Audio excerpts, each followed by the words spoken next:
padà sórí abala ó wà ńbẹ̀ extra ká tó lọ lẹ́ẹ̀kan most beautiful olórí figure 8 ṣẹpẹ́ṣẹpẹ́ ó já wa sí yí pé láti ta fẹ́ yànnàná ẹ̀ ta fẹ́ gbé yẹ̀wò ta fẹ́ sọ fún yín bó ṣe lọ bí gbogbo ẹ̀ ṣe bá ṣe máa ń ṣe lórí ó wà ńbẹ̀ ní pati Chief Kẹ́hìndé Atáyéṣe tí wọ́n joyè Atáyéṣe tìlú Ṣìmáwá. Thank you. Ẹ wo ẹ̀yin ará lé kí àwọn ará Ṣìmáwá kó tó lè rò wípé àwọn fẹ́ fi Chief Kẹ́hìndé joyè Atáyéṣe. Nígbà tí èmi máa ń dàgbà nígbà tá a máa ń lọ sí CAC Ọlọ́run nìkan náà máa ń pè ní Atáyéṣe ṣùgbọ́n ní ẹ̀mọ̀ báwọn Yorùbá náà máa ń sọ wípé láàrin wa Ọlọ́run kéékèèké náà wà ìyẹn kì í ṣe pé Ọlọ́run tá à ń bọ̀ ṣùgbọ́n àwọn tó fi ìwà tó fi jọ Ọlọ́run tí kò bá ṣe bẹ́ẹ̀ ni wọ́n ní wo Chief Kẹ́hìndé pé tọ̀ ẹ wo bàbá oyè Atáyéṣe ló yẹ yín àbí kí ló rò? Of course. Tọ̀ Kẹ́mi ìwọ ló wà ń bẹ̀ ǹjọ́ yẹn. Mo posh. Ṣùgbọ́n mo ti sọ pé tọ̀ ìgbà tí o ṣe tó jẹ́ mo sọ fún ẹgbẹ́ Kẹ́mi wàá ṣàlàyé. Bọ́lá ṣáàṣì mo posh kí wọ́n tó lè sọ wípé wọ́n fòyàn jẹ oyè Atáyéṣe.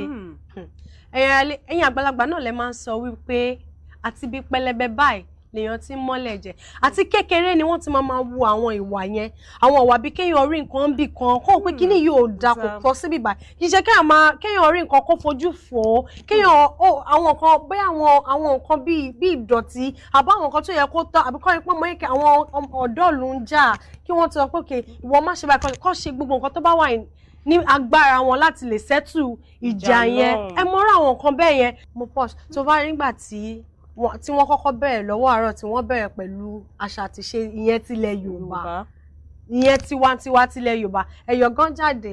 Ẹ wo mi tẹ̀ tí ì sọ fún yín àbí mi tí ì jà yín sí pé gbogbo nǹkan tí mo lọ ṣe ní US mo máa mú wá sórí ètò fún yín. náà máa mú díẹ̀ ni. Máa máa yọ bí aṣọ tuntun fún yín ní orí ètò wà ń bẹ mo mọ̀ pé ẹ̀yin gan ojoojúmọ́ ọjọ́ gbogbo ọjọ́ sátidé ẹ ti jókòó ẹ ti ṣetán láti rí nǹkan tá a máa mú wá fún yín mo posh ti gbáradì o ìbẹ́ẹ̀ tí mo lọ ẹ má yẹ kí n ti bẹ̀rẹ̀ sí sọ ìgbà tí mo máa bẹ̀rẹ̀ sí mú wálẹ̀ ẹ̀kọ́ lẹ́ máa ń pè mí parọ́. mo posh mi tí fẹ́ kó já gbogbo mo tí fẹ́ kó já àwọn ará ilé sí tán because mo mọ̀ pé bó ṣe dé ìsìn àwọn gbogbo àwọn fans ẹ̀ náà lọ ṣe máa pín pé mo posh àǹtí ó wà ń bẹ́ẹ̀ kí lẹ mú dé kí lẹ. báyìí tèmi nílé kó tó di wípé abẹ̀rẹ̀ sí ní yànnà náà nǹkan tí mo posh mú wá látòkè òkun ẹ̀ka dókè lọ́nà ẹ̀ka lọ wo event Chief Kẹ́hìndé Atáyéṣe bó ṣe lọ à ń bọ̀.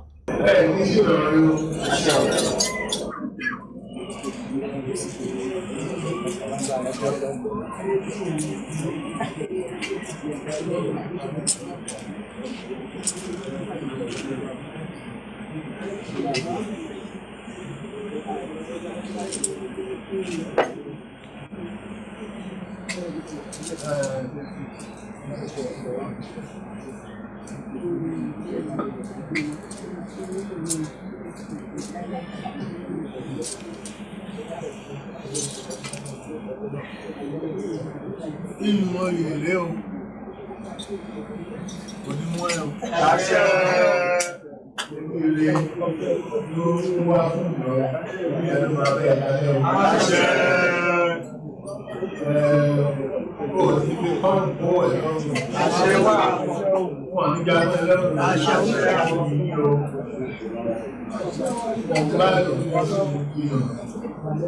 Ẹnikẹ́ni tó ń wà lọ́wọ́ ẹni tó ní láàrin ní wọ́n ti ń lọ bó ṣe pọ̀.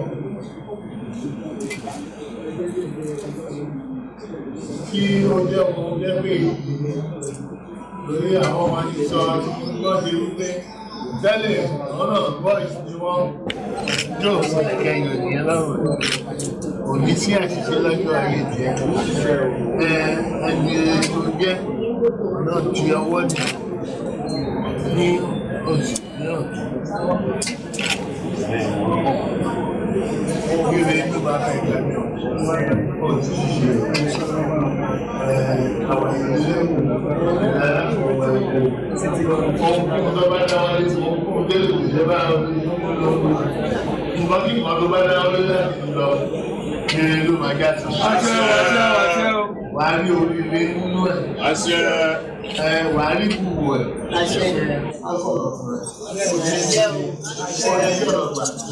Nígbà tí wọ́n ti rò pé ó pọ̀ olùdó bá ń tẹ́lẹ̀ ó ti ra ó máa ní ṣe